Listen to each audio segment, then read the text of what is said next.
Have you ever just stopped and thought about how many languages there are in the world and how they all connect?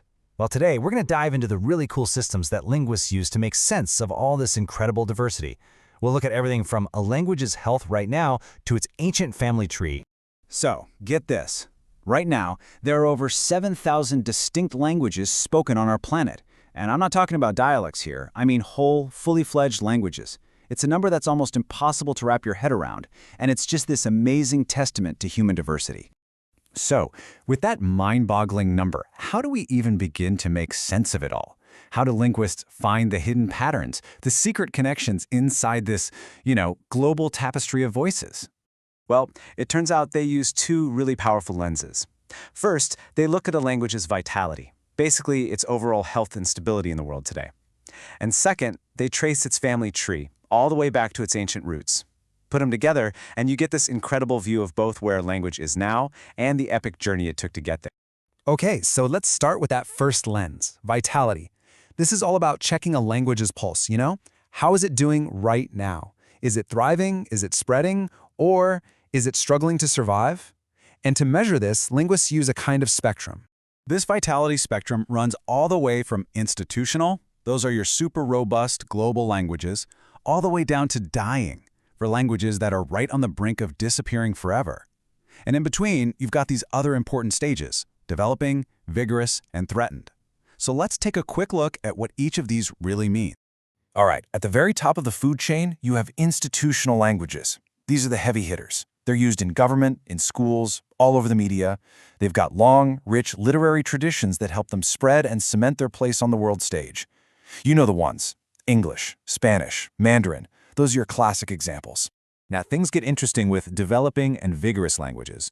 Both are used every single day by people of all ages, but here's the key difference: a written tradition. A developing language, like Hindi, has that. It's written down, it has literature. But a vigorous language, like Puraha, which is spoken in the Amazon, is really just spoken. It doesn't have a written form, and that small difference can have a huge impact on its stability over the long term. And this is where things start to get a little scary. A language becomes threatened when that link between generations gets broken. So the adults might still speak it fluently, but they're not teaching it to their kids as their first language anymore. Usually it's because of pressure to use a more dominant language for, say, school or work. This is a huge red flag. And here's a perfect, maybe even surprising example: Irish Gaelic.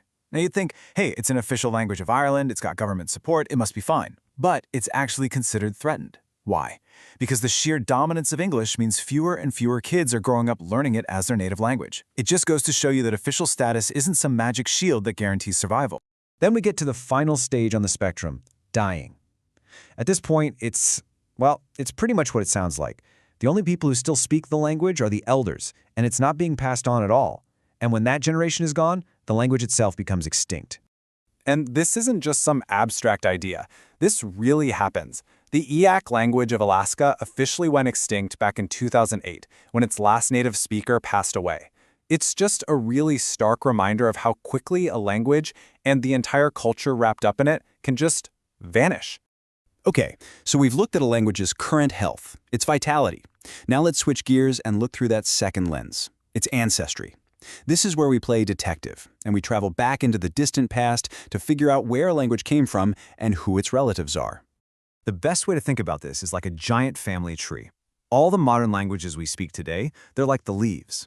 But if you trace them backward, you'll see they sprout from common branches, and those branches connect to an even thicker branch until it all connects to a single ancient trunk, a common ancestor. So that main trunk of the tree, that represents the family. This is the biggest, broadest category. We're talking about an ancestral language that was spoken thousands and thousands of years ago, way before anyone was writing things down. A massive example is the Indo-European family, which includes most of the languages spoken from Europe all the way over to northern India.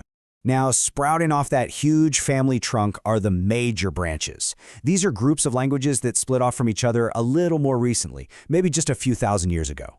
So within that giant Indo-European family, for instance, you've got the Germanic branch. And finally, you zoom in even further and you get to the groups. Think of these like the little twigs at the end of a branch. These are languages that are super closely related, they split apart pretty recently, and they still share a ton of similarities. So within that Germanic branch, you find the West Germanic group.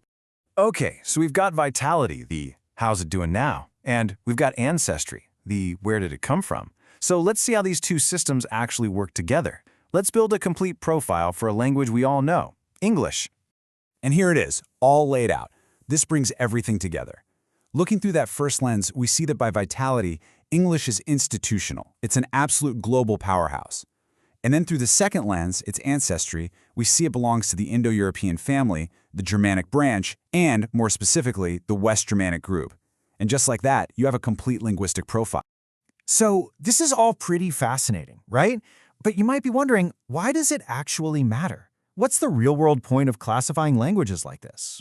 Well, it matters a whole lot, because when we classify languages, we're basically mapping out human history. We can see ancient migration patterns. We can uncover these deep, forgotten connections between different cultures. And, crucially, by looking at vitality, we can identify which languages are in danger, and that allows us to support communities in their fight to preserve their unique heritage.